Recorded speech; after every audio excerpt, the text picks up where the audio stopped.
What's going on YouTube? It's Sean here, and today I'm back to review the Adidas Iniki runner in the Goldenrod colorway. Although these did drop around the middle of last year, I ended up picking up this pair on UrbanOutfitters.com about 2 weeks ago. The official colorway for this shoe is Goldenrod, white, and black. So the retail price on these is $120 US or $140 Canadian on UrbanOutfitters.com, but during the holiday season they had some promo codes and some sales going on, so these ended up being about $100 shipped to Canada. For this colorway specifically, I didn't see it sitting in any stores here in Toronto, I didn't see it online in any Canadian retailers, so I believe they were only available on UrbanOutfitters.com, but if I am incorrect, please correct me in the comments down below. So this takes your classic Iniki silhouette, but it's covered in this very striking and very eye-catching yellow.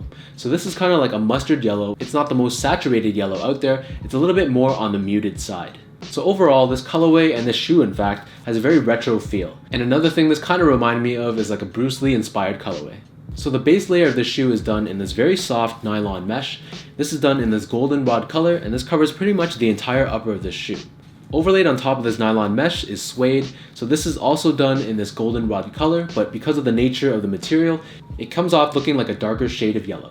So this suede can be found wrapping around the edge of the toe box, it can be found running up the center of the shoe where the eyelets are, and then it's also found on the back heel as well.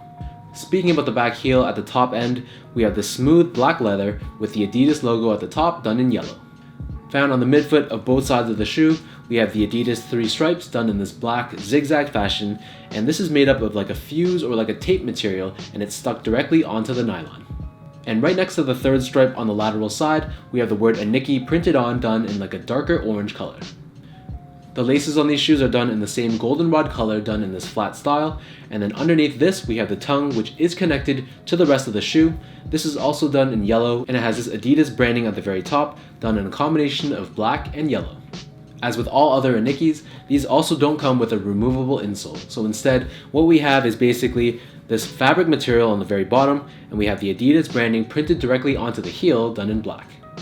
And then taking a look at the bottom, here we have your classic Iniki runner outsole done in black rubber. It has these hexagon traction patterns as well as the Adidas branding on the very bottom. In terms of sizing, so I find that the Inikis do run pretty true to size. So I wear between a size 10 and a 10.5 in most sneakers. So examples of shoes that I would wear in a size 10 would be PrimeKnit NMD R1s, the Yeezy Boost 350 V1s, as well as the Ultra Boost 3.0. So on the other hand, shoes that I would wear in a size 10.5 would be Mesh NMD R1s. I also wear 10.5 in the Yeezy Boost 350 V2, as well as the Ultra Boost 1.0 and the Ultra Boost 2.0. So for this shoe, I do wear in a size 10.5. Overall, it gives me a very generous and comfortable fit.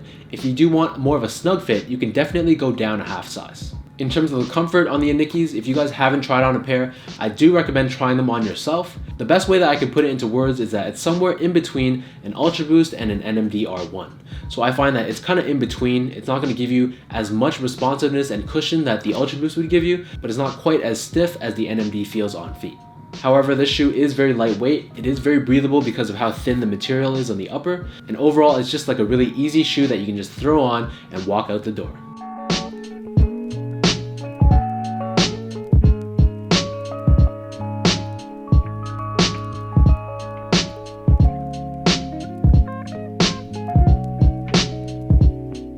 So now let me lace these up and show you guys how these Inikis look on feet.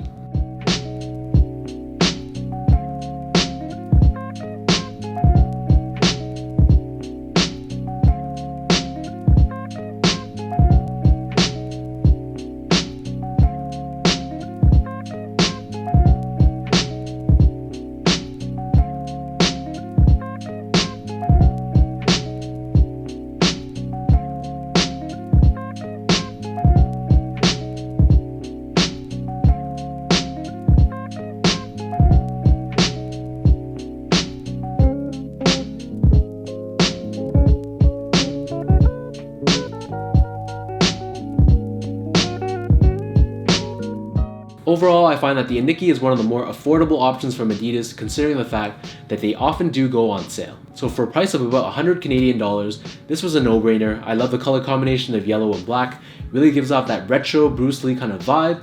And as I mentioned earlier, this is just a really simple, comfortable shoe that I can just throw on and not really pay too much attention to. Of course, the quality and the craftsmanship isn't going to be the best, but you probably wouldn't expect too much coming from a pretty general release Iniki runner. So let me know in the comments down below what you guys think of these Goldenrod Iniki runners. If you guys enjoyed this video, be sure to give me that thumbs up, hit that subscribe button down below if you haven't already, and be sure to give me a follow also on my Instagram at SGO8.